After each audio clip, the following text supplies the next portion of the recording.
உங்கள் ஷீபாம்மா பேசுகிறேன். இன்றைக்கி பன்னீர் பட்டர் மசாலா செய்ய போகிறேன் சப்பாத்திக்கு. இங்கே பாருங்கள், ஒரு பாக்கெட் பன்னீர் ஆவின் எடுத்துருக்கேன், இந்த பட்டர் எடுத்துருக்கேன் பாருங்கள். அப்புறம் கொஞ்சம் வெங்காயம், தக்காளி, பச்சை மிளகா இதை வதக்கிறதுக்காக இதை பாருங்க. இப்போ நீட்டாக இருக்கு பாருங்கள். பச்சை மிளகா, கொஞ்சம் தக்காளி, இதை நம்ம வதக்கிட்டு மிக்சியில் அரைச்சி சேர்க்க போகிறோம். தயிர் ஒரு கப்பு எடுத்துருக்கேன், கொஞ்சம் போல் பட்டாணி வேக வச்சது எடுத்துருக்கேன், ஒரு ஸ்பூன் கடலை மாவு எடுத்துருக்கேன். அது எடுத்துக்கும் போது எடுத்துக்கலாம். நம்ம இதை பன்னீரை கட் பண்ணிவிட்டு கொஞ்சம் ஃப்ரை பண்ணி எடுத்துக்கலாம். இதை வதக்கிட்டு மிக்சியில் அரைச்சிக்கலாம். இப்போ நான் ஒன்று ஒன்றா பண்ணுறதை உங்களுக்கு காட்டுறேன். இங்கே பாருங்கள், நான் ஃப்ரை பேன் வச்சுருக்கேன். இதில் ஒரு 1.5 ஸ்பூன் இது பாருங்கள், 1.5 ஸ்பூன் ஆயில் விட்டு நம்ம இந்த பன்னீரை பொரித்து எடுத்துக்குவோம். இந்த வெங்காயம் தக்காளியை வதக்கி எடுத்துக்குவோம். ஃபஸ்ட்டு பன்னீர் கட் பண்ணி வச்சுருக்கேன். இதை நம்ம கொஞ்சம் ஆயில் போட்டோம் பார்த்தீங்களா, அதில் போட்டு லைட்டாக ஃப்ரை பண்ணி எடுத்துக்கலாம்.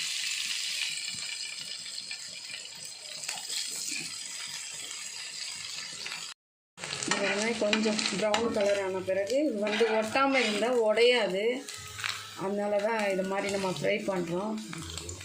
நம்ம கடைசி வரைக்கும் அந்த கிரேவியில் எடுத்து சாப்பிடும்போது முழுசாக கிடைக்கும். அவ்வளோதான். இப்போ நம்ம வறுத்து எடுத்துகிட்டு வெங்காயம் தக்காளி போட்டு எடுத்துக்கலாம். பொரித்து எடுத்த அது ஆயிலே கொஞ்சம் பாருங்கள், ஒரு 4 முந்திரி சேர்த்துருக்கேன், கொஞ்சோண்டு சோம்பு போட்டுக்கலாம், கொஞ்சம் மிளகு, சீரகம், கொஞ்சம் போல் சீரகம், ஒரு 4 மிளகு. ஏன்னா நம்ம தயிர் சேர்க்கறதுனால தொண்டை வலிக்கக்கூடாதுன்றதுக்காக இஞ்சி பூண்டு பேஸ்ட் வச்சுருக்கேன், கொஞ்சம் போல் கசகசா இங்கே பாருங்கள், கொஞ்சம் போல் போட்டிருக்கேன். அவ்வளோதான். இது கூட நம்ம நல்லா வறுத்து எடுத்துகிட்டு கொஞ்சம் வெங்காயம், தக்காளி, பச்சை மிளகாவை போட்டு வதக்கி எடுத்துருவோம்.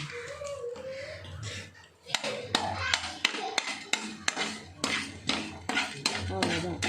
இதில் நம்ம இந்த வெங்காயம் தக்காளியை சேர்த்துக்கணும். பச்சை மிளகாய், வெங்காயம், அடுத்தது தக்காளி சேர்க்கணும். கொஞ்சம் லைட்டாக வதங்கட்டும். இது எல்லாத்தையும் நம்ம அரைச்சிட்டு அதுக்கு பிறகு மறுபடியும் வெங்காயம் தக்காளி வதக்கி நம்ம கிரேவி எப்படி செய்யுதுன்னு பார்க்கணும். தக்காளியெல்லாம் போட்டாச்சு. இப்போ நல்லா வதங்கின பிறகு இதை நம்ம மிக்ஸி ஜாருக்கு மாற்றி நைஸாக அரைச்சிட்டு நம்ம பன்னீர் ரெடி பண்ணலாம். நம்ம அதை அரைக்கிறதுக்கு எடுத்துன்னு போயாச்சு. இப்போ அந்த ஃப்ரை பேனில் கொஞ்சம் பட்டர் சேர்க்க போகிறேன். நான் பட்டர் சேர்த்துட்டு நம்ம இந்த வெங்காயத்தெல்லாம் போட்டு ஃப்ரை பண்ணி எடுத்துக்கோ. பட்டர் போட்டிருக்கேன், கூட ஒரு ஸ்பூன் ஆயில் விட்டுடலாம், போதும் இது. இப்போ நம்ம இந்த எடுத்து வச்ச வெங்காயத்தை அதில் சேர்த்துருவோம்.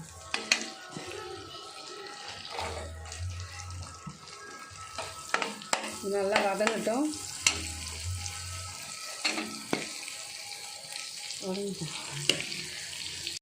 வெங்காயம் இங்கே பாருங்கள், கண்ணாடி பார்த்துக்கு வந்தாச்சு. இப்போ நம்ம எடுத்து வச்ச தக்காளி சேர்த்துருவோம். இதை நல்லா ஃப்ரை தொப்பு மாதிரி வதங்கட்டும். நல்லா வதங்கிடுச்சு. அது கூட வதங்கணும். நம்ம அதுக்குள்ளே ஒரு ஸ்பூன் இஞ்சி பூண்டு பேஸ்ட்டு சேர்த்துருவோம். பாருங்கள், ஒரு ஸ்பூன் அளவுக்கு இஞ்சி பூண்டு பேஸ்ட்டு நல்லா சேர்ந்து வதங்கிட்டோம். இல்லை, நம்ம ஒரு ஸ்பூன் கடலை மாவு சேர்த்துப்போம்.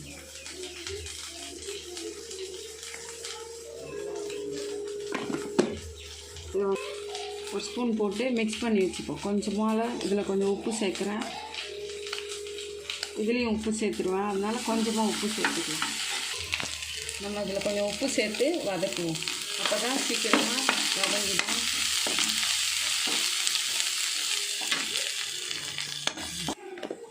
இங்கே பாருங்கள், இந்த தயிரில் நம்ம கொஞ்சம் போல் தயிருக்கு தேவையான உப்பு சேர்த்துக்கிறேன், கொஞ்சம் போல் காஷ்மீரி சில்லி சேர்த்துக்கிறேன். இதை நம்ம நல்லா அடித்து எடுத்துக்கலாம். இந்த தயிரை நல்லா இப்படி அடிச்சிக்கலாம், கடலை மாவுலாம் கரைஞ்சிரும். வதக்கி வச்சுருக்கோம் பார்த்தீங்களா, இஞ்சி பூண்டு பேஸ்ட்லாம் போட்டு வெங்காயம் தக்காளி அதில் ஊற்றி இப்போ நம்ம கிண்ட போகிறோம். இப்போ நல்லா வதங்கியாச்சு. இப்போ நம்ம இதில் தயிர் சேர்த்துடலாம். அந்த மாதிரி மிக்ஸ் பண்ணி வச்ச இந்த தயிரை சேர்த்துருங்க. இந்த தயிர் போட்டு நல்லா வதங்கட்டும். எண்ணெய் பிரிஞ்சு வர அளவுக்கு நல்லா வதக்குங்க. நம்ம அரைச்சதை அதுக்கு பிறகு இதில் சேர்க்கலாம். நல்லா எண்ணெய் பிரிகிற அளவுக்கு இந்த தயிர் நல்லா வதங்கட்டும். அப்புறம் நம்ம கொஞ்சம் கொஞ்சமாக அந்த அரைச்சி வச்ச பேஸ்ட்டு இதில் சேர்க்கலாம். இப்போ நான் கொஞ்சம் கரம் மசாலா போடுறேன். இந்த கரம் மசாலா வந்து நிறைய சேர்த்துக்கூடாது, வாசனை ரொம்ப இருக்கும். ஏன்னா இது வீட்லேயே நான் தயார் பண்ணது, எல்லா மசாலாவும் வறுத்துட்டு அரைச்சிது. ஒரு அரை ஸ்பூன் அவ்வளோதான். நல்லா சேர்ந்து வதங்கட்டும். இது அப்போது சேர்த்துக்கலாம். இங்கே பாருங்கள், தயிர் சேர்த்த கிரேவி நல்லா சுண்டி வந்திருக்கு. இந்த சமயத்தில் இது பாருங்கள், நான் மிக்சியில் அந்த நம்ம வதக்கணும் பார்த்திங்களா, அதை அரைச்சதை இதில் சேர்க்க போகிறேன். இதுவும் சேர்ந்து கொதிக்கட்டும். இப்போ கொஞ்சம் போல் அந்த மிக்சி ஜாரை கழுவி தண்ணி ஊற்றிடுவேன். அதுக்கப்புறம் பட்டாணி, பன்னீர், கஸ்தூரி மேத்தி இதெல்லாம் சேர்க்க போகிறோம். நம்ம இந்த கிரேவி கொதிக்குது. இதில் நம்ம கொஞ்சம் மஞ்சள்தூள் சேர்த்துக்கலாம் லைட்டாக. இப்போ வந்து நம்ம வீட்டு மிளகாத்தூள் கொஞ்சம் காரத்துக்காக 2 பச்சை மிளகாய் தான் வச்சுருக்கேன், அதனால் இவங்க ஒரு அரை ஸ்பூன் அவ்வளோதான். கொதிக்கிட்டோம். இப்போ பாருங்கள், கிரேவி கொதிக்குது. நம்ம கொஞ்சம் போல் கஸ்தூரி மேத்தி எடுத்து வச்சுருக்கேன், இதை அதில் சேர்த்துட்டு நம்ம கலந்துடுவோம். அவ்வளோதான். இப்போ வந்து இந்த பட்டாணி எடுத்து வச்சுருக்கேன், அதை சேர்த்துடலாம். சேர்த்து ஒரு கொதித்த பிறகு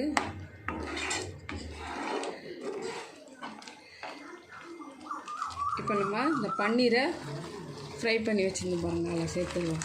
சேர்த்துட்டு கொத்தமல்லி தூவி இறக்கிடுவோம்.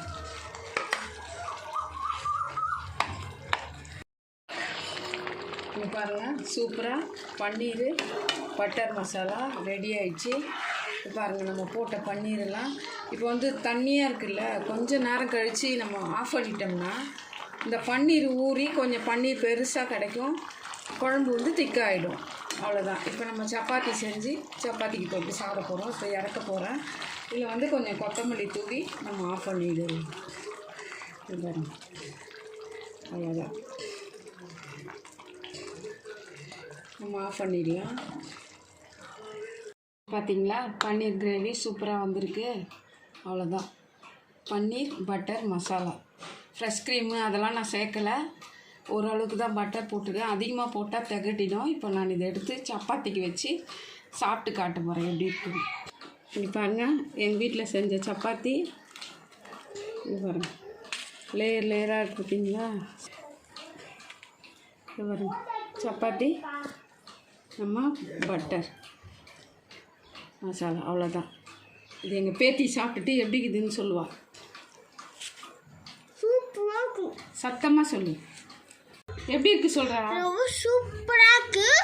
உங்களுக்கு வேணும்னா பாய் பாய். சரி. பார்த்தீங்களா, எவ்வளோ குழந்தைங்களுக்குலாம் ரொம்ப பிடிக்கும். இப்போ பெரியவங்களுக்கும் பிடிக்கும். போல் செய்யுங்க.